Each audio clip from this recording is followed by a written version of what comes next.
जब भी भारतीय सेना की बात होती है तो नाम सुनकर ही हमारा सर गर्व से ऊंचा हो जाता है। और अब तो इंडियन आर्मी में महिलाएं भी अपना बढ़ चढ़कर योगदान दे रही हैं। लेकिन दोस्तों, आप जानते ही होंगे कि इंडियन आर्मी में जाने के लिए पहले मेडिकल टेस्ट किया जाता है। और जो लोग पुरुषों का मेडिकल टेस्ट करते हैं, क्या वो भी महिलाओं का ही टेस्ट करते हैं?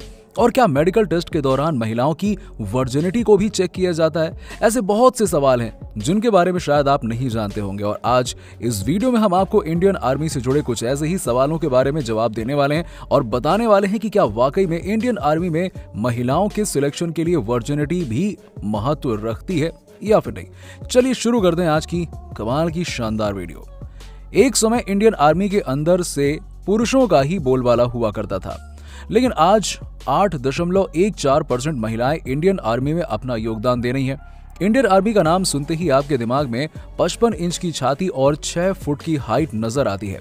लेकिन सिर्फ यही दो चीज होना जरूरी नहीं होता है, क्योंकि यहाँ पे आपके दांतों से लेकर आपके एनस तक को चेक किया जाता है। अगर आपको लग रहा है कि मैं मजाक कर रहा हूँ, ना, मैं वीडियो में मजाक नहीं करता हूँ, मैं बिल्कुल सही बता रहा हूँ। आप गलत सोच रहे हैं कि मैं मजाक कर रहा हूँ, बल्कि ये सच है। इंडियन आर्मी में जाने के लिए आपको 4 मेडिकल टेस्ट क्लियर करने होते हैं।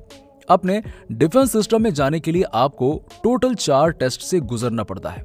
नंबर 1 एंथ्रोपोमेट्रिक, दूसरे पर आता है आपका मेडिसिन, तीसरे पर आता है सर्जिकल टेस्ट और चौथे पर आता है डेंटल टेस्ट। और चारों टेस्ट को आपको क्लियर करना ही होता है। लेकिन आपको इन बड़े बड़े नामों को सुनकर घबराने की जरूरत नहीं है।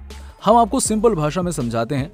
एंथ्रोपोमेट्रिक का मतलब होता है इसके अंदर आपके बॉडी के प्रपोर्शन को मेजर किया जाता है, यानी कि इसके अंदर आपका हाइट, वेट, चेस्ट, हिप, इन सब का मेजरमेंट होता है। इसके बाद आता है आपका मेडिसिन चेक। इसके अंदर आपका फुल बॉडी का जनरल मेडिकल किया जाता है और इसके अंदर आपके फेस, स्किन, लिप्स, टंग और नील का टेस्ट किया जाता है। तो अब इस टेस्ट को भी आप समझ ही गए होंगे। जिसके बाद आता है सर्जिकल टेस्ट। सर्जिकल नाम सुनते ही आपके दिमाग में ये घूम रहा होगा कि आपके ऊपर कोई सर्जरी की जाती होगी। तो आपको बता दें, ऐसा बिल्कुल नहीं होता है, बल्कि इस टेस्ट में देखा जाता है कि क्या आपके प्रीवियस समय में कोई सर्जरी करवाई गई है, और अगर सर्जरी हुई है तो क्या वो गाइडलाइंस के अकॉर्डिंग अलाउड है या नहीं। बस इतना ही इसके अंदर देखा जाता है। और इसके बाद अंत में आता है डेंटल चेक। और डेंटल नाम से ही आप समझ गए होंगे कि इसके अंदर आपके दांतों को चेक किया जाता है और आपके दांतों के नंबर के अकॉर्डिंग आपको भी नंबर दिया जाता है। और ये देखा जाता है कि आगे के 6 दांतों में से 4 दांत और पीछे के 10 दांतों में से 6 दांत हैं या नहीं। बस इतना ही चेक किया जाता है। यूं तो आप सभी जानते हैं कि जब ये मेडिकल टेस्ट होते हैं तो इंसान को बिल्कुल नंगा होना पड़ता है। लेकिन क्या महिलाओं के टेस्ट के वक्त भी उन्हें नंगा होना पड़ता है, या कोई फर्क है इंडियन आर्मी की गाइडलाइंस के हिसाब से? देखिए, आपको बता दें कि गाइडलाइंस तो दोनों के लिए सेम है, मगर फीमेल के लिए कुछ और स्पेसिफिकेशन भी हैं। जैसे कि महिलाओं का मेडिकल चेकअप सिर्फ फीमेल मेडिकल ऑफिसर या फिर लेडी गायनेकोलॉजिस्ट ही कर सकती हैं, यानी कि सिर्फ यही दोनों ही उन्हें एग्जामिन कर सकती हैं। इसके अलावा जो लड़कियां मैरिड होती हैं उनका वजाइनल एग्जामिनेशन भी होता है, ये चेक करने के लिए कि उनके प्राइवेट पार्ट में कोई क्लॉट या फिर कोई कॉम्प्लिकेशन तो नहीं है। इसके अलावा अगर कोई विमेन प्रेग्नेंट हो जाती है तो उसे साफ तौर पर वहां पर रिजेक्ट कर दिया जाता है। और ऐसा इसलिए किया जाता है क्योंकि फील्ड पर होने के बाद उससे महिलाओं को काफी कॉम्प्लिकेशंस झेलने पड़ते हैं, जिसकी वजह से प्रेग्नेंट लेडी को रिजेक्ट कर दिया जाता है। इसके अलावा अगर किसी को PCOS यानी कि पॉलीसिस्टिक ओवरी इन सिंड्रोम, जो कि एक काफी सीरियस बीमारी है और इंडिया में आपको हर दूसरी औरत में यह बीमारी देखने को मिल जाएगी, ये बीमारी होने पर भी रिजेक्ट कर दिया जाता है, क्योंकि इससे भविष्य में महिलाओं को हार्ट अटैक और ब्लड प्रेशर जैसी बीमारियों का सामना करना पड़ता है। इसीलिए भी कैंडिडेट रिजेक्ट कर दिए जाते हैं।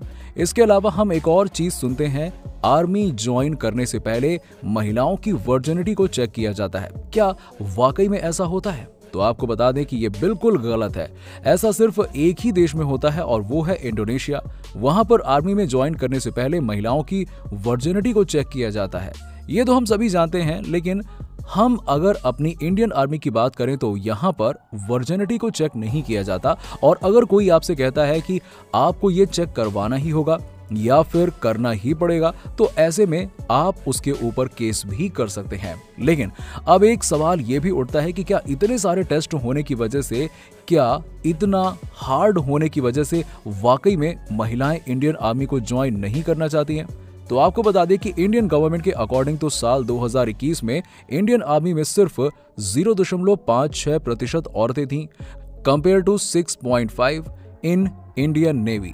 क्योंकि आपको बता दें कि इंडियन आर्मी में ज्यादातर पुरुष रूरल जगहों में जाते हैं, यहाँ पर महिलाओं को कमांड नहीं दी जाती है, जिसकी वजह से वो औरतों से कमांड नहीं ले पाते हैं, मतलब वो अभी उसके लिए प्रेरित नहीं है।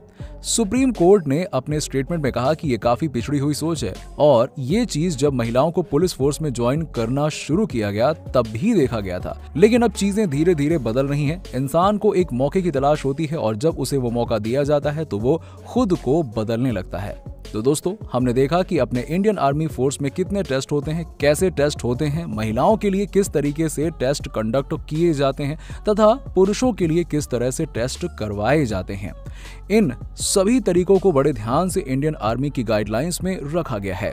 इसके बारे में आपका क्या कहना है? नीचे हमें कमेंट सेक्शन में कमेंट करके जरूर बताइए और साथ ही साथ अगर आपको वीडियो पसंद आई हो तो इसे लाइक करें, अपने दोस्तों के साथ में शेयर करें और अगर आप हमारे चैनल पर नए हैं तो जल्द से जल्द हमारे चैनल को सब्सक्राइब कर लें।